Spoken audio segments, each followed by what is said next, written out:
Hello and welcome to Confident Women Keep Growing podcast. This is a phenomenal podcast where women have a platform to continue to grow and to not lose our confidence. And so before we get going on today, I want to invite you to register for an opportunity for you to grow, an opportunity for you to learn about your purpose, the vision plan for your life, developing that, utilizing strategies to help you to implement the vision plan for your life, and also to learning about the successful habits of highly successful people.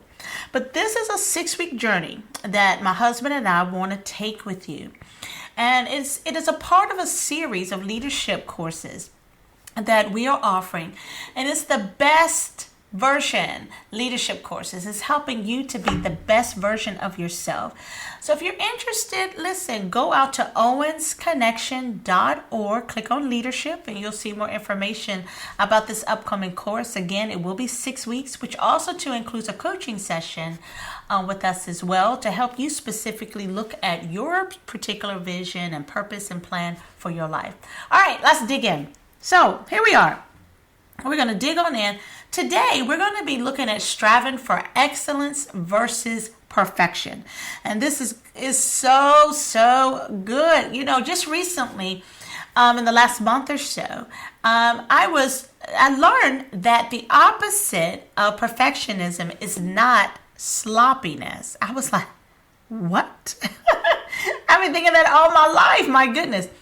But actually, the opposite of perfectionism is excellence. And I'm going to tell you what, that had me and my husband scratching our head because we were like, excellence is the opposite of perfection?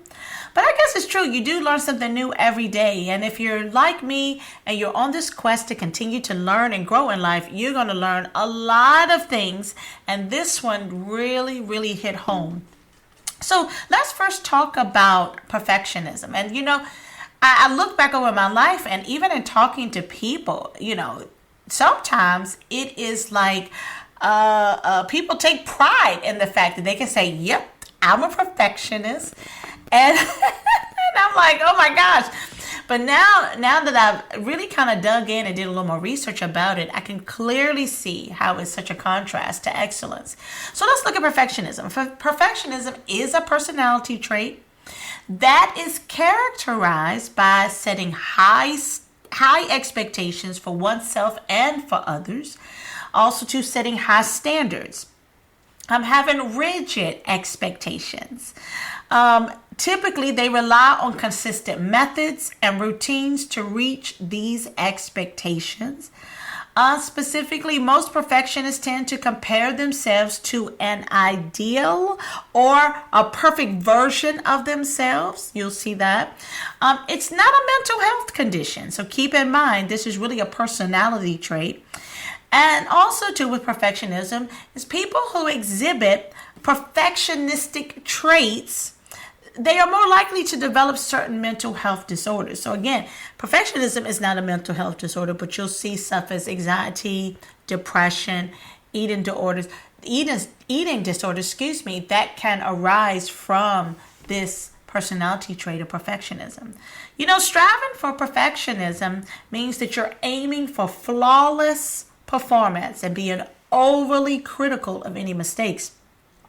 And this mindset can be very unhelpful, often involving unrealistic standards, excessive self-criticism as well, and a fear of failure. And, you know, this, when I started researching about it, man, it began to, a light bulb came on, and I began to just kind of go back and look back in different scenarios that I have been in my life. And not only just looking at myself, but also too, when I looked at other scenarios, I noticed even in the environment that I'm in now a lot, which is the church.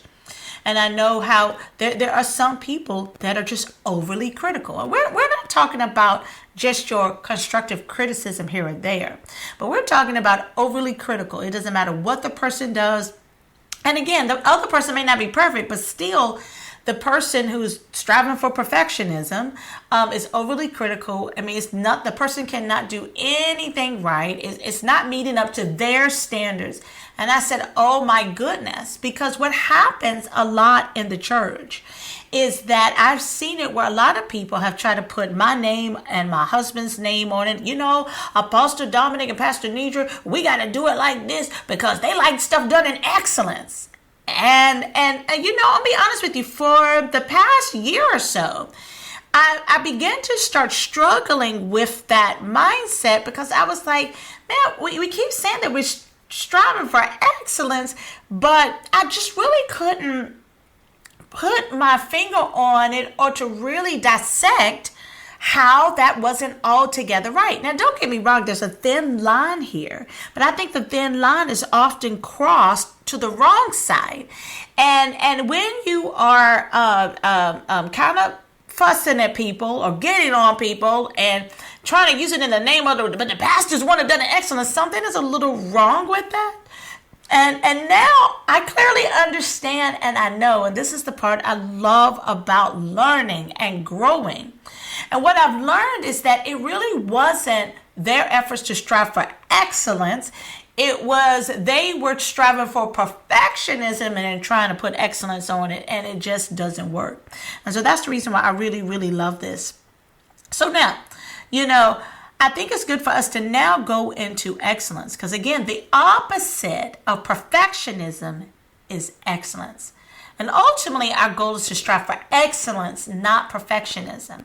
So let's look at excellence. Excellence involves doing your best and achieving high standards while recognizing that mistakes are part of the growth process.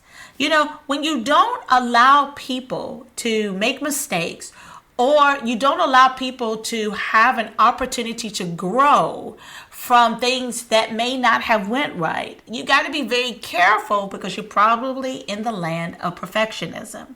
You know, this approach of excellence is generally healthy because it encourages continuous improvement, learning from mistakes, and setting realistic goals. That's striving for excellence. Now, in the church, you know, a lot of churches like to say we like to do things in excellence, but guess what? It doesn't mean that you may miss the mark here or there. And if the mark is missed, right, then we shouldn't be in an uproar. We shouldn't be like tearing everybody down, chopping everybody's heads off, right? Now, it can be frustrating sometimes when you have repeatedly said, and people still don't execute it. But I think that's something else you got to look into some other areas is to see why that didn't happen. But either way, we don't have to get to the point of perfectionism. Now, I want to kind of, so this thing can live just a little bit better, I want to be able to share with you some comparisons so that hopefully the picture will become a little more clear in your head of what the difference is between excellence and perfectionism, okay? Here we go. Excellence. An example here is set high but realistic standards, whereas perfectionism sets unrealistic and unattainable standards. There's a difference. Let's look at another one. Excellence accepts and appreciates constructive feedback, whereas perfectionism has difficulty accepting constructive feedback. Because you got to keep in mind that oftentimes with perfectionism, it's something where a person will take it, if they get constructive criticism, they'll take it very personal. And they look at it as, I'm a failure. And if that's you, listen, this is not the time to beat yourself up. You got to be gracious with yourself. But I think it's something to identify so that you can say, man, this is an area I can grow in. Let's keep going. Look at some comparisons here. Excellence embraces mistakes as learning opportunities. But perfection fears making mistakes and views them as failures. See how there's a difference? It's a totally different, you're looking at things through totally different lenses. And I love it. You know, I kind of think like excellence looks at it through the lens of God's grace. Perfection simply doesn't, right? Here we go. Keep going. Excellence focuses on progress and growth, whereas perfection is overly critical of oneself and others. It's good. Excellence seeks continuous improvement, whereas perfection experiences high levels of stress and anxiety. My goodness, I have been there, done that. I reflect on the earlier years of ministry, and I was a perfectionist. Looking at these definitions, I was a perfectionist. I would be so hard on myself. It would stress me out when we just wouldn't get things right. It was just, I know it was perfectionism. And even still today, I've got to make sure that I keep myself at bay. But you know what? I have grown and learned over the years. And I think at some point here, I crossed over into doing things more in the spirit of excellence. Now, it doesn't change the fact that I don't like when things aren't done right. But I'm the one that's like, okay, what can we do to learn from this? Or let's look at what we've done and see how we can grow, how we can get better. I'm not in the business of firing people. You got that wrong, fire them. No, I think we have to give people an opportunity to grow. Let's look at some more. Excellence seeks continuous improvement. I think I just said that one, excuse me. Excellence maintains a balanced perspective on success and failure, whereas perfection avoids taking risk due to fear of failure. See, there is a difference. Excellence values effort and persistence, whereas perfection seeks approval and validation from others.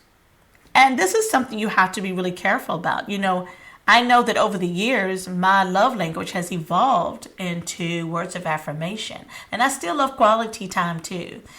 And you got to be careful. If that is your love language, you got to be careful that you're not trying to seek the approval and validation from others based upon what you're doing. Because if you're one that tends to swing on the perfectionist side, when you don't get the approval or the validation, you're going to perceive yourself as a failure, and you can't do that to yourself because you actually are self-sabotaging your own self and your own growth. So you just want to be careful of that. Perfectionism is fueled by external validation, like I just said, the desire to gain the approval of others, whereas striving for excellence is fueled by an intrinsic motivation from the inside, the desire for self-improvement, the desire of personal growth, the desire to please God, right? It's not based upon everybody else. You know, perfectionism is rooted in the belief that if I am good enough, I will be accepted and loved. Oh, let that one sit, because I can see that in a lot of people. Perfectionism is rooted in the belief that if I am good enough, I will be accepted and loved. Striving for excellence is rooted in the belief that my accomplishments do not define me. I derive fulfillment from the process of pursuing what is meaningful for me. I derive fulfillment from the process of knowing that God already loves me, that I've already been accepted, that I'm already been adopted into this royal family. That's excellence. It's all about your motivations. Perfectionism is the result of too much of our identity being tied to achieving external outcomes. And we got to make sure that we avoid that. This is the reason why it's good to just got to really sit down and evaluate yourself. To really assess where you really are today.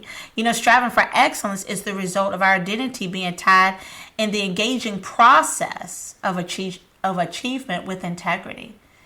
But I'm going to add to that, it's also too tied to our identity in Christ. Excellence, right?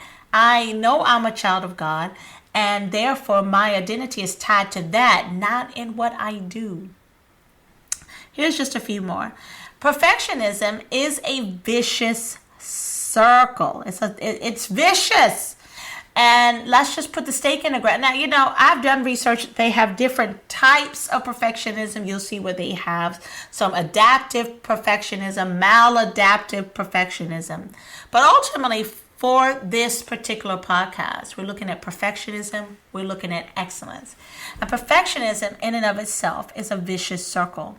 Perfectionists attribute judgment and criticism to imperfect execution. So therefore, you got to look at you got to look at yourself. If you're one that doesn't take constructive criticism very well, it may not be that you're the one that's striving for perfectionism, but you've got to ask yourself, why is that? Why can you not receive constructive criticism? Because constructive criticism is to identify where there may be gaps or where there may be room for improvement. And ultimately, you want to improve, because the more you improve, the more your impact on any organization that you're helping or doing things for is going to improve. And if you can't really receive constructive criticism, you as an individual, you and I, we have to stop and go, why is that? And we got to find the answer to that question, because the answer to that question, there lies things that we know that has been holding us back in life. And so I just want to encourage you that striving for excellence, again, is the way to go. Striving for excellence is awesome. It's about your motivations. It gets into why you do what you do. I'm not going to completely beat myself and have a complete meltdown because I didn't hit the mark. It is looking at, my goodness, but look at what progress I did make. Look at what I'm learning from this experience. Now that I know what not to do, my goodness, that helps me to kind of narrow down what not to do moving forward. And I can try something else. I can try something different. And you want in your life to strive for excellence. Bottom line, perfectionism is not where it's at. It goes into the motives. It goes into the heart. I think perfectionism leaves God out of the picture. But understanding that, y'all, we are perfectly imperfect people.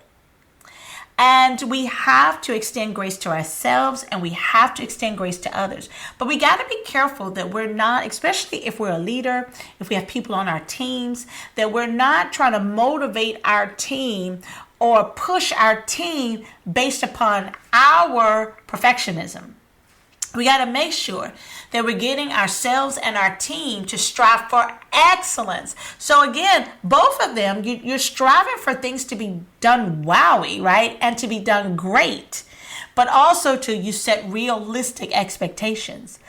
And with that, I believe when you set more realistic expectations, you'll have more wins, which also helps with the motivation of not only yourself, but your team.